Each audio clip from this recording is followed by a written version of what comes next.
It's a Kodesh, you know, around the world to save and protect it, and we should see the ultimate Netzachim, taken miyad mamish. Lam Natseach Mizmal David, Yanchu Adonai b'yom tzara, Yisagev Choshem Elohei Yaakov, Yishlach Ezrecha Mikodesh U'Mitzion Yisadeka, Yizker Kol Min Chisecha Ve'Lascho Yidash Nasama, Yiten Lecha Cholavecha, Kol Atzascho Yimali, Ranna B'Shua Secha, V'Shem Eloheinu Nidger, Yimali Adonai Kol Mishal Yisecha, Ata Yedaiti Keishia Adonai Mishichai, Yanehu Mishmei Koche, B'Gures Yesha Yemine, Eile V'Rechev, Eile V'Susim, V'Nachnu B'Shem Adonai Einu Nasker. Hema Korov Nafolo, V'Nachnu Kamnu V'Nasedu, Adonai Yeshia Melech Yaneinu V'Yem Kareinu.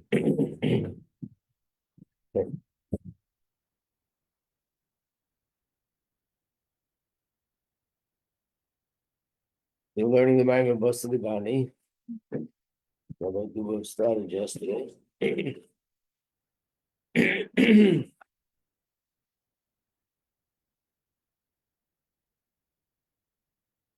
I'm sure he gave you the introduction of what's unique about this Maimer, right? We last Maimer and so on.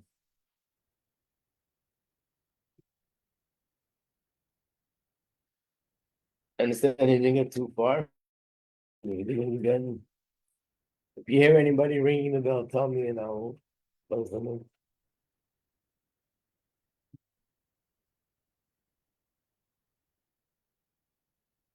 Okay. So this is a pasuk in Shir Shirim. Basi Legani. The Eibishter says, I came to my garden. Achisi, my sister.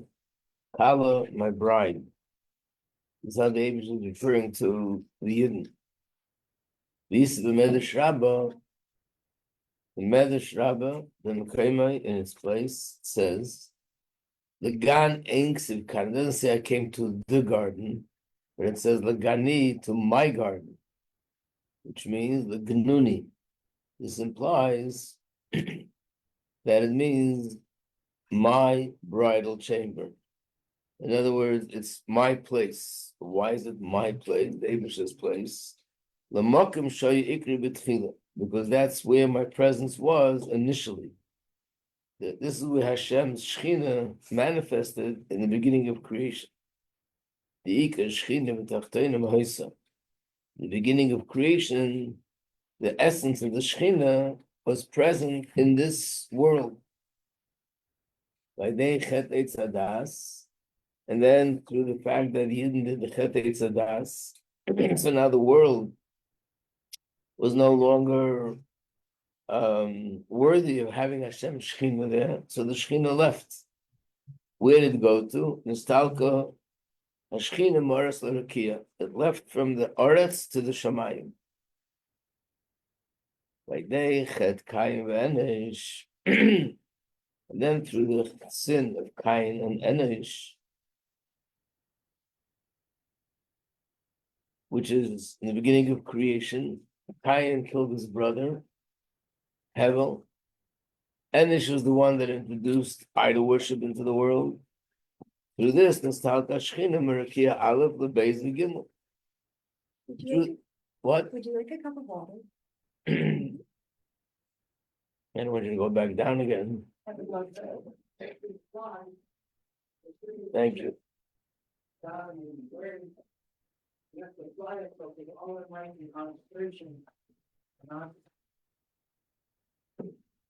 Waste a real time here and real time there.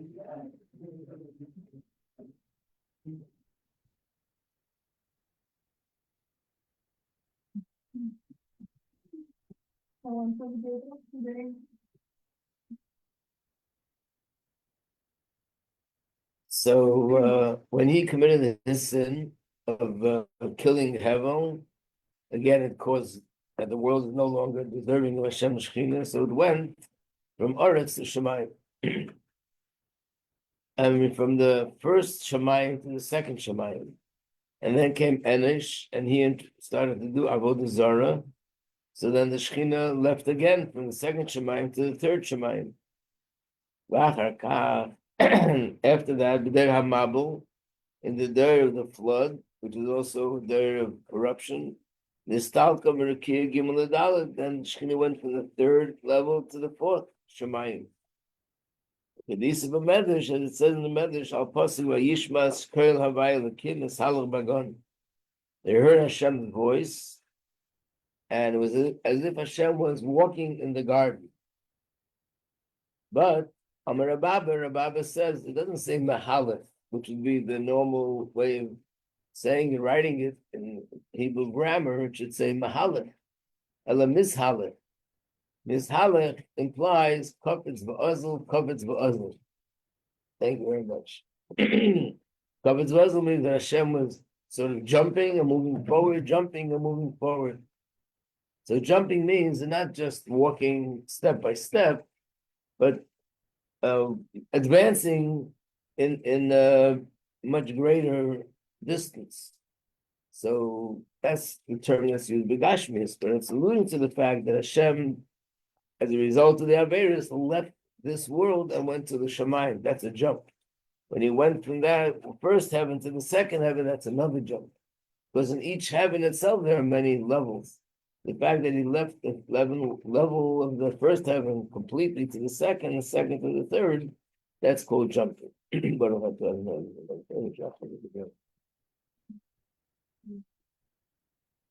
So after all the Averis, there were 7 generations of Averis. Eventually, the Shekhinah was removed the furthest it can be from this world. It was in the 7th heaven. I know that people raise the question, these heavens, are they physical heavens, or are we talking about spiritual heavens?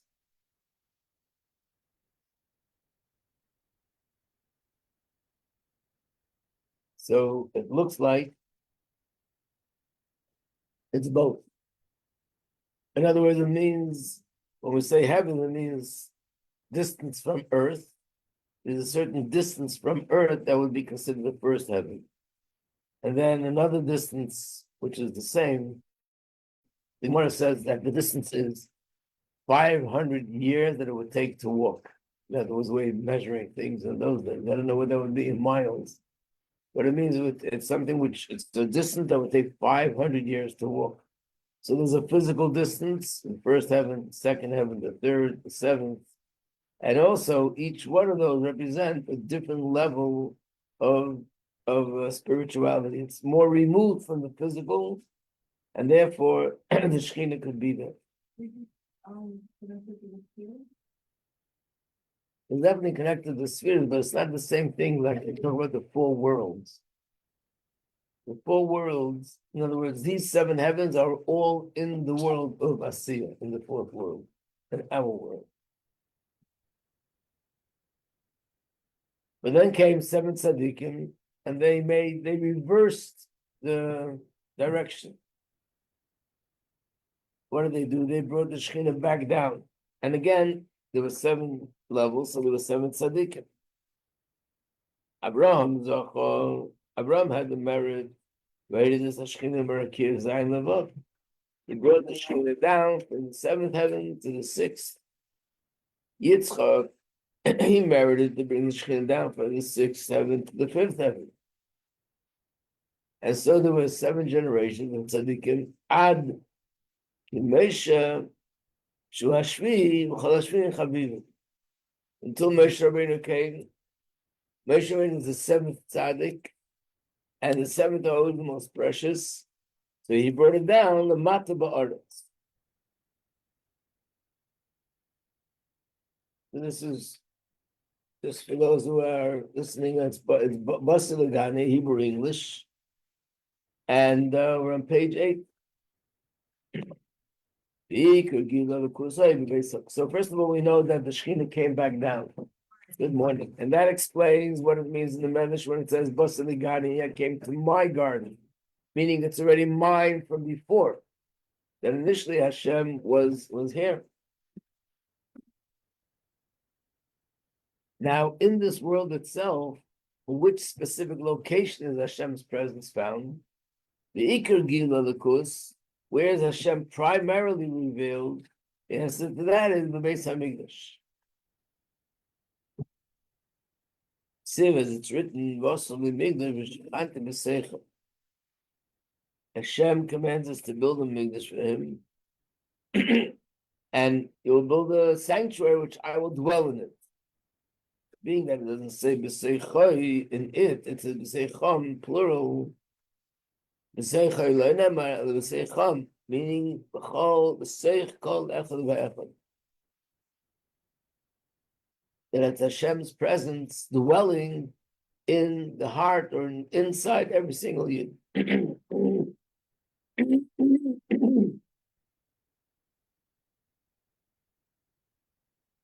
There's a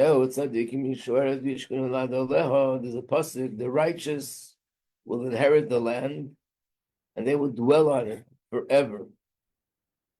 What are we talking about? Tzadikim Yishueret, the righteous will inherit the land, means it's alluding to Gan Eden. And what's the reason why they will merit to have that kind of reward? Which means they draw down they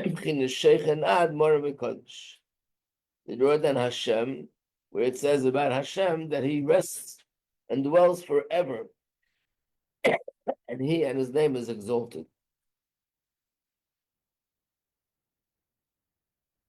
This level of Hashem that's alluded to in the words Sheikh and Ad, that should be revealed here in this world. Basi Legani, and that's the Basi Legani, means the Gnuni, the my bridal chamber, the Mokim Shoyi Ikr B'Tchila.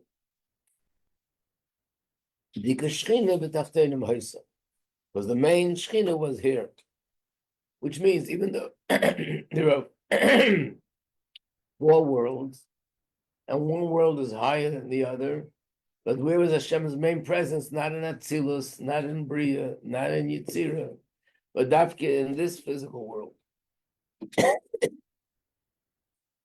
Get it? Okay.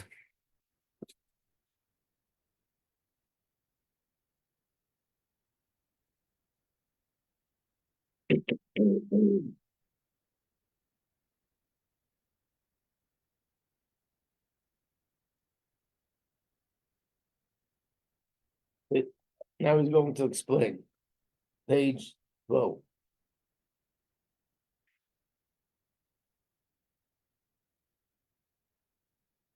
The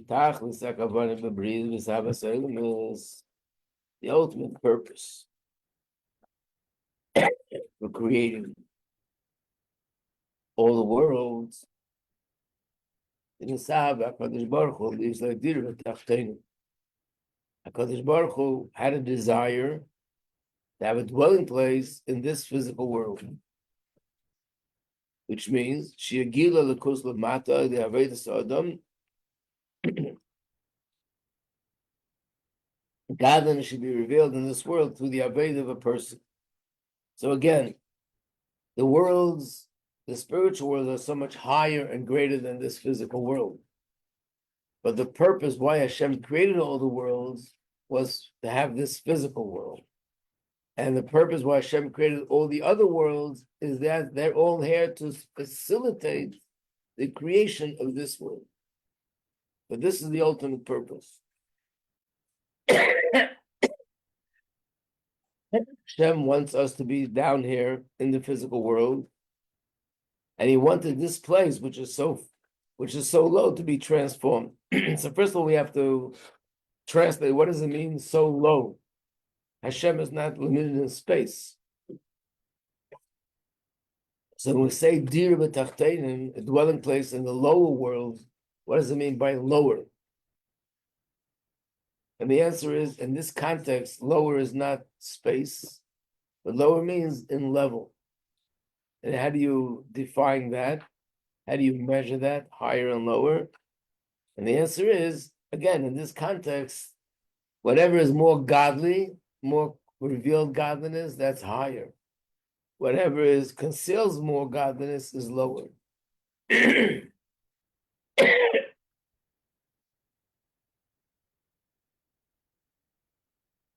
So this world, in terms of godliness being concealed, this is the lowest world, lower than all the other worlds. And this is a little bit related to what we learned in the previous mimer.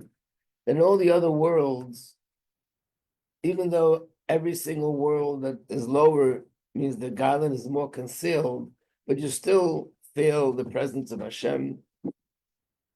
And in every one of those worlds, Hashem is recognized as He's the creator, and everyone serves Hashem on their level. The only place that Hashem created that in that world you don't see Hashem. In fact, it appears as if He doesn't exist. That's His Gashmitic world. So in terms of revealed godliness, this is the lowest of all the worlds.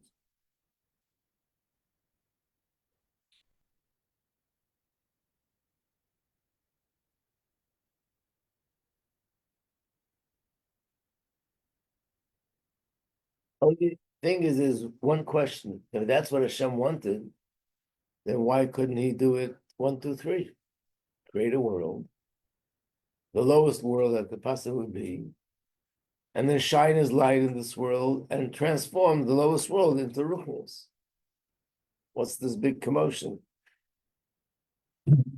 It's very simple. So he adds one more line. And very often when people talk about the purpose of creation, that line is left out. But that line is equally important. What line am I talking about? Here on page 13, when he said Hashem wanted a dwelling place in this low world,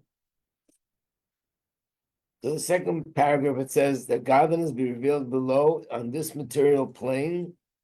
And then it says, by means of man's divine service. That's the line that makes the whole difference. Of course, Hashem wants a dwelling place in this world, but He wants it to be a dwelling place in this world through our avodah. So of course, Hashem could create the world, make it the lowest world possible, and create the world in a way that now it has godliness in it. But He wants that all this should be accomplished through human effort, through our avodah. And that's Hashem's pleasure. And that's why we need to be the ones to do it. And what's the avodah? Adeiskafia mishapcha. And these are two terms that are found often in Chassidus. Anyone want to try to explain the difference? Yeah. If you overcome the Torah and how did it make Hashem? Enjoy. To enjoy. Yeah. So iskafia is an Aramaic word, and ishapcha is an Aramaic word. As you see, there's an aleph at the end of the word. But the difference between the two is iskafia means to discipline my Yetzer Hara. So I have a Yetzer Hara that has a desire to do one thing or another, and I have to control it and discipline it. And if I do, that's called iskafia. Ishapcha means that I transform it.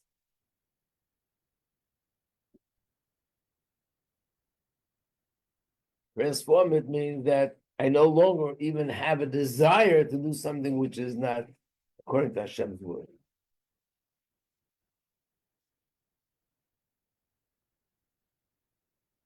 So now he explains that. Let's turn the page to page 15. What is this kafir is happening? Maybe still wanted the neshama teri lamata, that the neshama, which is purely spiritual, should come down to this world, the slavish beguf, and in this world itself to be invested in a physical body, the nefesh habahamis and the nefesh habahamis, both of them, hem yalimu yastiru aler neshama, and both of them will conceal and obscure the light of the neshama. They won't feel the light of the neshama. So it's like having a bright light that you put a cover on it and you don't feel it. So therefore, it's more challenging to serve Hashem under such circumstances. But b'chol zeh, nevertheless, in spite of all this, tifal haneshama bir b'zir chaguf v'nefesh b'hamis. V'gam b'chalka b'olam. The neshama will break through whatever's trying to block it, and the neshama will shine its light, Torah, to observance of mitzvahs, and by doing that, you're making this world a dwelling place for Hashem. So if we would be born without a desire to do things that are negative, then it's not tachtenim, it's not the lowest of the world. So the whole point is that Hashem creates a world that's low, and that's human, and that's natural. And therefore we're attracted to natural pleasures and things. On the other hand, we're given the strength to overpower that. And by overpowering that, we're fulfilling the purpose of dir v'tachtenim.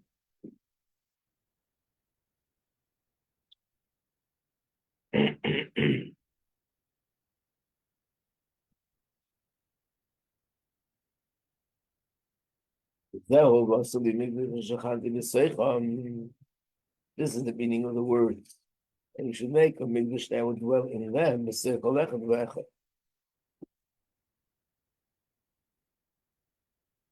Hashem's presence dwells in each person. If I make my physical body and my menash Bahamas the dwelling place for Hashem, and Hashem dwells within me. Means this copy, this hap. Like it says in the Zohar, the person steals, the person disciplines the Sidra Achra, this causes the light of Hashem, the glory of Hashem, to be revealed in all the worlds. So on the surface, what it means is that when we're down in this physical world and we have challenges, and in spite of the challenges, we're able to overcome them, and I can refine my Nefesh Bahamis and my Guf, not only am I bringing light here, I'm bringing light to all the physical worlds. Why? Because we just finished saying that the whole purpose of all the world is this world. And the whole purpose is this is Kafya. So therefore, when I do what Hashem wants me to do, every one of the spiritual worlds is actually elevated as a result of that, because the purpose and the mission is being accomplished. That's the simple meaning, that the light of Hashem, as a result of that, will shine in all the world. Mm-hmm. I don't know exactly what my question is, but If you knew, maybe you could tell me. no, if you knew, you would say what? If I knew, I would say that, like, I don't know, I think hearing like Safia, I still don't exactly know like, what that means for us today, like, and how we're supposed to live with that. Like, I don't know, I think I always have part of her time with it, because it seems like it's like, first of all, a thing that's really very difficult, and like only happens like in infrequent moments when like you finally overcome the Sahara, but like day to day, like sounds like, you know, the average person is like, you know, going by, you know, does feel very best, but it doesn't have to necessarily so often. So I don't know exactly like what the Rebbe wants from us like today, of how, you know, to live with this idea, or is it more as abstract say? No, I think you're thinking of maybe certain specific areas when you say escape. Let's say, thinking about years ago, where there was a lot of emphasis on escape in eating, let's say, not to eat food that tastes good, that gives you physical pleasure. And those are the areas which don't apply that much today. But escape merely means anything and everything. If someone says something that I feel like punching them in the face and I don't, that's escape. If I feel like saying something, returning an insult, and I don't, that's escape. If something happened and I feel my blood is boiling, I'm getting angry, and I don't allow that anger to fester or to develop, that's escape. If I have a good geshmak, a real geshmak lashon hara about somebody, and I want to share it with a friend, and I don't, that's escape. So escape means anything that I have a desire to do, which according to Torah shouldn't be doing, is escape. So escape could be in areas of tznius, community areas of tzedakah, where a person knows that I have to give tzedakah, but they want to hold on to their money, and they have to do this kafia to go ahead and spend a little bit of money on tzedakah and take money out of their own bank account and give it to someone else. So really, anything that we do, it doesn't have to be. So I think you're thinking more of years ago when you read something like the memoirs of the previous Rebbe. It was very common that people would do something like Golos. They'd leave their home, go away for a year or two, and wander, which means they didn't really have a home. They didn't have everything provided for them, and it was very difficult life. It was part of a process of self-refinement. These kind of things that have any kind of negative effect on the body today, we don't practice because it does more damage than it does good. So when that's fasting, we don't compromise in the way we sleep comfortably. We have comfortable homes. All these things are for us today like part of our necessities. But in many areas, there's a skafia in any other area that would be something which the Yetzer Hara wants me to do, and I control myself. That's a skafia. Right, so I think it helps to see like it's not just necessarily the like major things in your life, a little things we do today. But I guess like each person has like a certain talent or challenges that are like. Every day we have challenges all the time. Yeah. Right, but I guess each person has like something that's like very difficult for them, like whether someone has like whatever, something with food or something with, you know, whatever it may be, like every person has something that's like particularly difficult for them.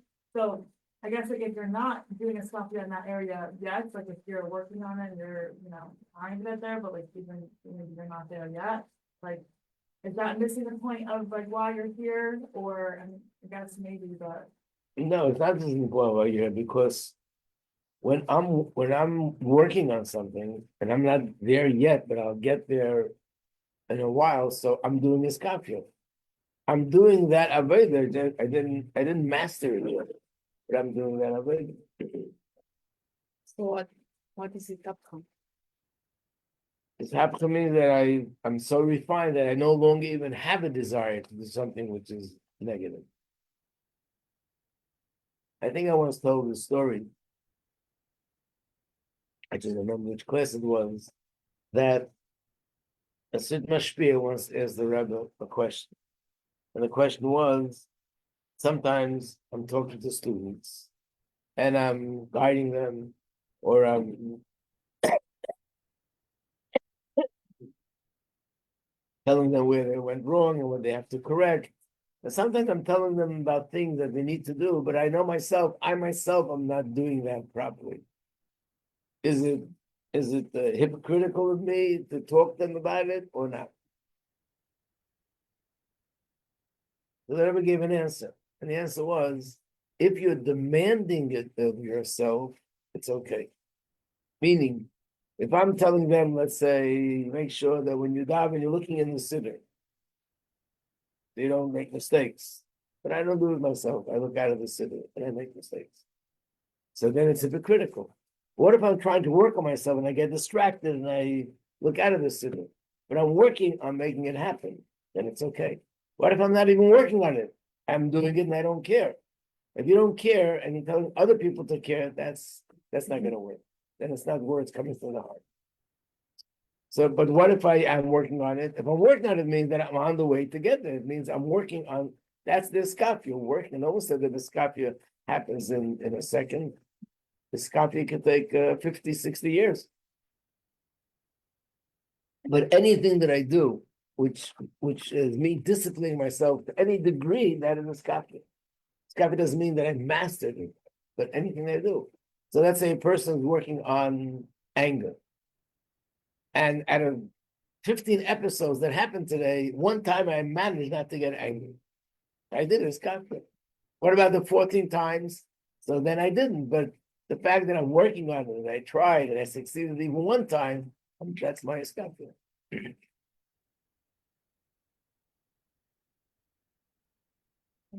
Yep. And now he's going to introduce a new insight into the words that when we do iskafia, not only does it bring light in this world, it brings light in all the world.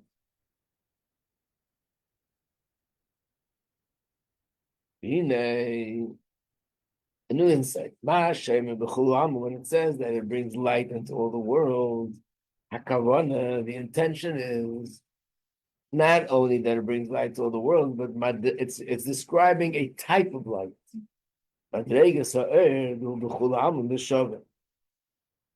It's describing a level and a type of light, divine light, that shines in all the world equally.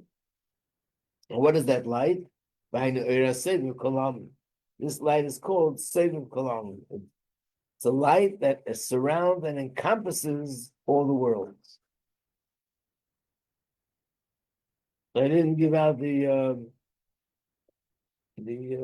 workbooks on this, but these are two terms that are very, very common in this. You probably can't turn more than a few pages, and it's going to definitely come up sooner or later. Seviv Kol Almin and Mamala Kol Almin. Seviv Kol Almin, you see here, these are the words, Seviv Kol Almin. It encompasses all the world. And the other one is Mamala, Mem Lamed Aleph. It's a light that fills up all the world. Both is light of Hashem. One is the light of Hashem that surrounds all the worlds, and the other one is light of Hashem that fills the world. What does that mean? Makiv and Pnimi, right? The light that surrounds the world means that it's like a circle, and a circle is equal distance from whatever's in the middle. There's no difference. It's all the same everywhere. And that's what this light is. It's a Makiv. It's a kind of a light that it shines, but it's equally shining equally to Atzilus, Bria, Yetzira, Asiya. There's no difference. Pnimi is a light that, which is called Mamal Kalam. It fills the world, which means it goes in, it penetrates, and because of that, it is different. That if the recipient has more, then it gets more of that light. If the recipient has less, it gets less of that light. So, for example, when a teacher is teaching students, is that or makiv or that or pnimi? That's or pnimi, because if the teacher is teaching students that are very brilliant, they'll explain things on a deeper level. If the teacher is teaching students that are average, they'll explain things on a simpler level. If the teacher is teaching students that are just beginners, it'll be even a more simple level. That means that the teacher is transmitting his light, in this case, his intellectual light, but he's transmitting it to each student according to what they could understand and what they could handle. So that's Pnimi. Pnimi again means a light that is sort of delivered and shines in each place according to the capacity of the recipient. If it's bigger, it's more light. If it's smaller, it's less light. In this example, it would be intellectual light. But take, for example, something like sunlight. When the sun shines, is there a difference how the sun shines into a shul or how the sun shines lahavlu into a place where there's only garbage there? The light of the sun is the same. It just shines. Doesn't matter. It's not designated in this place to go more than in another place. The sun just shines equally to everything. So that's a concept of or market, something which is not being done according to each individual thing. So in the worlds, there's two lights. One light that Hashem shines, and that light is bigger in the world of Atzilus. It's smaller in the world of Bria, and even smaller in the world of Yetzira. And each world, it's different. In the world itself, the light shines differently to different parts of the world.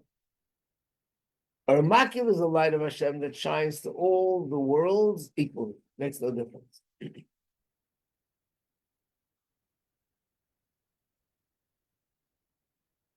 We're now going to elaborate what that means. And after you elaborate, we'll understand that when you do this copy and this hapka, which light are we bringing down? That light that shines equally to all the worlds.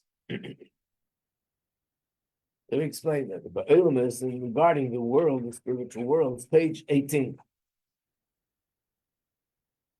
There are many different levels in the spiritual world. You can't compare the higher worlds to the lower world.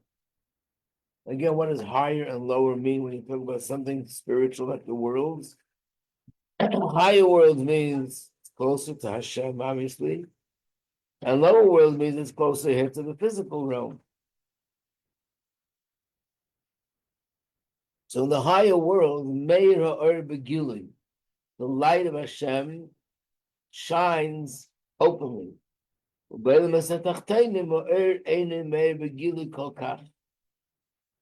light of Hashem is not so open, it's more hidden. And the lower the world, the more hidden it is.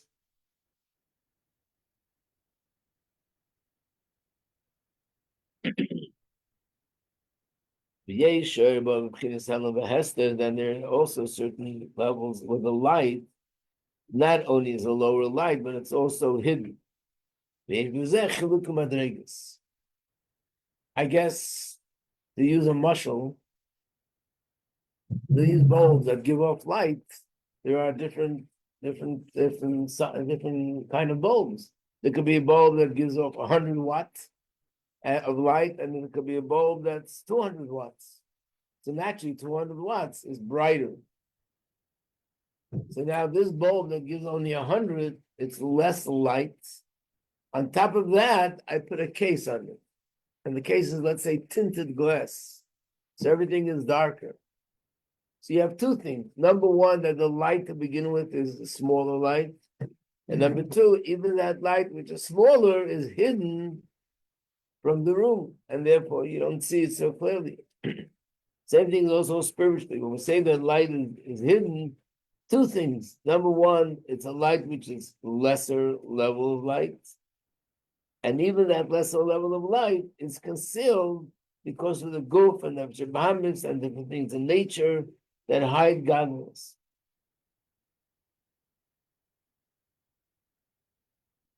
So these are the two things. Number one, the light itself is not such a bright light. Number two, that light, even the not bright light, comes hidden. There's things that hide it. And of course, there are many, many different levels in this.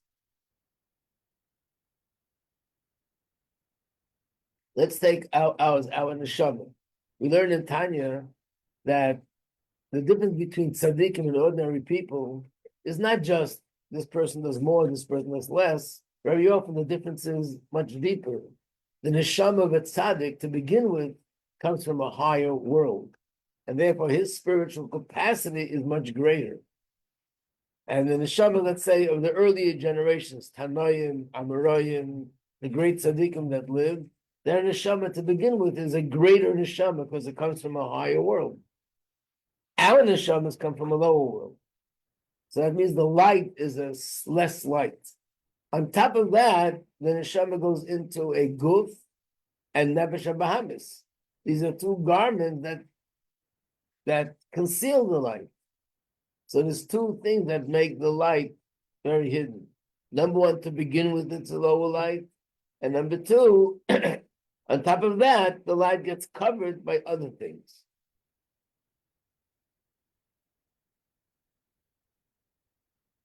So the same thing is with Hashem's light, that in the lower world, Hashem shines a light that's less.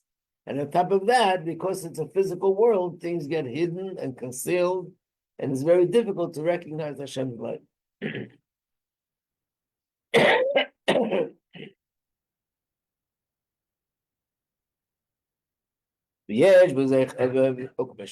Page 19. There's a passing, my hand, Hashem says, my hand established the earth, and my right hand went through the heavens. Medrash says, what does it mean? Not the Yemina, when Hashem stretched out his right hand, Baruch Shemayim, he created the heavens. Not the Svela, he stretched out his left hand, and he created the earth. You do, it's known. What is the right hand and the left hand? The right hand, the right hand is revealing. godliness, and the left hand means concealing godliness. So that's what it means, the mini tipcha shamayim. That shamayim, it doesn't only mean the heaven, it means all the higher worlds that are up there, they come from Hashem's right hand. And therefore, the light that shines there is a greater light. And the light is more revealed. But Eretz means the lower world. They come from Hashem's left hand. And the left is Gebura, that's concealing light. First of all, the light is not such a revealed light, it's lesser light. And second of all, the light itself comes in a concealed way, that it's covered and hidden, and there are things that are blocking it. So therefore, it's a double covering that makes the light much less than what it really is. So what he's bringing out is that there are different levels in the light of Hashem, how it shines in the different worlds. It's not the same everywhere. Specifically, there are these 4 levels, which we know from Tanya and other places, which are the 4 worlds of Atzilus, Bria, Yetzira, and Asiya. Kidua, Hefesh, B'dal, De'ilim, is that it's known the difference that there are on the 4 worlds. And it's actually based on a pasuk. There's a pasuk where it says, Koila Nikra B'Shmi, everything that's called by my name, V'lechvedi, and in my honor, Barasiv, Yitzartiv, Avasisim. I created, for Barasiv speech, I created Bria, I created the world of Yetzira, and I created the world of Asiya. Shem Dal Delim is Atzilus, Bria, Yetzira, Asiya. And I was going to explain a little bit the difference between the 4 worlds, how they're different. And being that there are different worlds and different levels, so therefore the light of Hashem that shines there is different. Now the entire chapter in Tanya, it's Perek Memches 48, that elaborates on the difference between Seirim Kol Almin and Mamala Kol Almin. But again, this is a very, very common exodus. And I'm repeating that you probably won't be able to turn more than 2-3 pages in any mimer without having mentioned the words or Makiv or Pnimi or Seviv and Mamala, because this is extremely common. It's important to understand it. We'll try our best to explain it. And it's Hashem. We'll stop here and we'll go into Mashiach Agula. And we'll just take a little 2-minute break.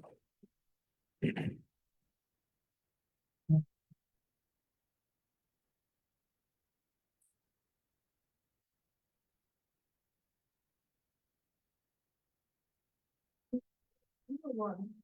2, this is 2. I don't understand. Yeah. I did it for you. 2 levels.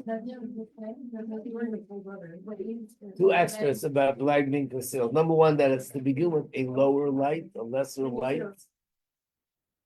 And number 2, that it's that it's hidden by something else, that's concealed.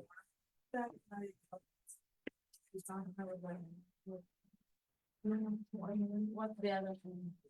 That's a malakova. No, this is all in the malakova. But I gave an example. Oh, I didn't finish. No, I did. I said the neshama itself is a lower neshama. It means it's a lesser light. And then the neshama is in the guf and the nefesh habahamis, and that hides the light even more.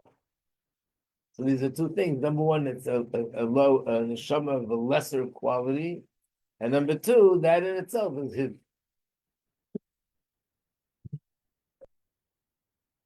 You're welcome. My question? Is that your message? No. No? Is that Sorry. No, it's okay. Yeah. It was like, I don't know, 9 o'clock or something. But I'm learning it with the Chaversa. We got a little stuck in some parts. It's like putting like the Zohar and like the Mayak. I sent you a picture. It's a Yeah, I warned you it's not easy stuff. yeah. But it's where it has. It's where, yeah, there's like a passage from the Zohar here, and then also here, talking about like Tanim. Is that what it says? Have my brother. I mean, They're like- serpent. Yeah, snake. because my cousin says like, I think it's alligator or something. Yeah, but I'm assuming it's like something like, No, in Kabbalah, like the snake, is represent like the Satan, the source of